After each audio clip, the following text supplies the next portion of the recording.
मध्य प्रदेश का इंदौर शहर आर्थिक राजधानी होने के साथ ही शिक्षा का हब भी है। यहाँ पर प्रदेश के कई जिलों के साथ ही अन्य राज्यों के भी छात्र अध्ययन करने के लिए पहुँचते हैं। वहीं दूसरी ओर बढ़ते नशे के कारोबार के तहत चलाए जा रहे अभियान को लेकर पुलिस के द्वारा तमाम हॉस्टल्स में चेकिंग अभियान चलाया गया। कुछ छात्रों के पास से पुलिस को मादक पदार्थ भी मिला है, जिस पर से पुलिस ने छात्रों को समझाइश देकर उनकी काउंसलिंग कर उनको हिदायत देकर छोड़ दिया है।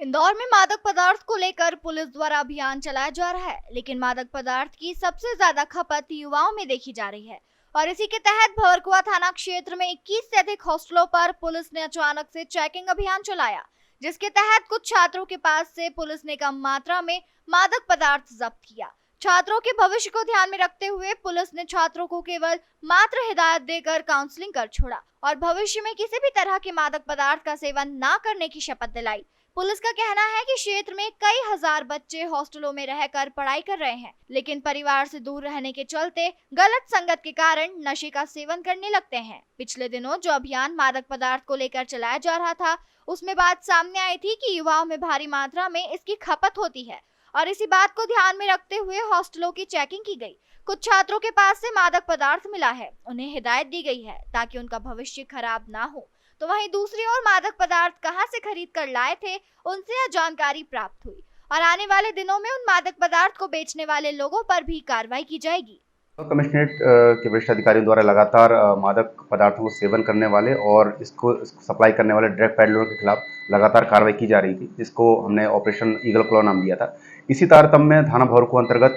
हमने हॉस्टल चिन्हित किए हैं, चूँकि ये स्टूडेंट हब एरिया है और यहाँ पे बहुत सारे हॉस्टल्स हैं और बाहर से लड़के भी आके यहाँ पे पढ़ाई करते हैं। तो कुछ हमें शिकायतें भी प्राप्त हुई थी और कुछ हमारी इनपुट भी थी कि कुछ हॉस्टलों में जो है इस प्रकार की गतिविधियाँ होती हैं। उन्हीं को हमने चिन्हित करके जो है हमारी टीम, जिसमें थाना प्रभारी भवरकुआ उनकी टीम के द्वारा जो है सिविल में हमने हमारी टीम गठित करके जो है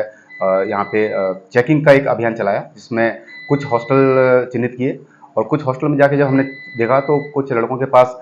इस प्रकार के सामग्री भी मिली जो आपत्तिजनक थी, जिनको हमने थाने इलाके उनसे बातचीत करी, पूछताछ करी, उनके घर वालों से भी बातचीत करी और उन बच्चों को जो है समझाइश देके काउंसलिंग करके जो रवाना किया और उनसे कुछ जानकारियाँ भी प्राप्त करी, ये कहाँ से लेके आते थे, कैसा क्या रहता था। उसको हम एक पूरा एक ब्लूप्रिंट तैयार कर रहे हैं ताकि उक्त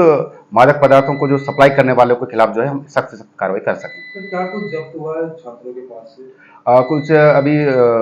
बच्चों के पास से हमको जो है गांजे मिले थे, गांजे के कुछ पैकेट्स वगैरह मिले थे, उसको हम लगातार डेवलप कर रहे हैं और एक बड़ी कार्रवाई आने वाले समय में आपको देखने को मिलेगी। सर, जो पकड़े गए छात्रों ने क्या बताया कि वो लेते थे वो ड्रग्स का सेवन? उनसे बातचीत हुई तो मुख्य रूप से जो एक चीज़ सामने आई है वो संगत है, चूँकि यहाँ पे नाइट में इन लोगों का पढ़ने का, घूमने का जो रहता था, उस चीज़ को बढ़ाने के लिए या जागने के लिए इसका ये इस्तेमाल करते थे। ऐसी चीज़ हमको जो है उनसे बातचीत पे सामने आई है।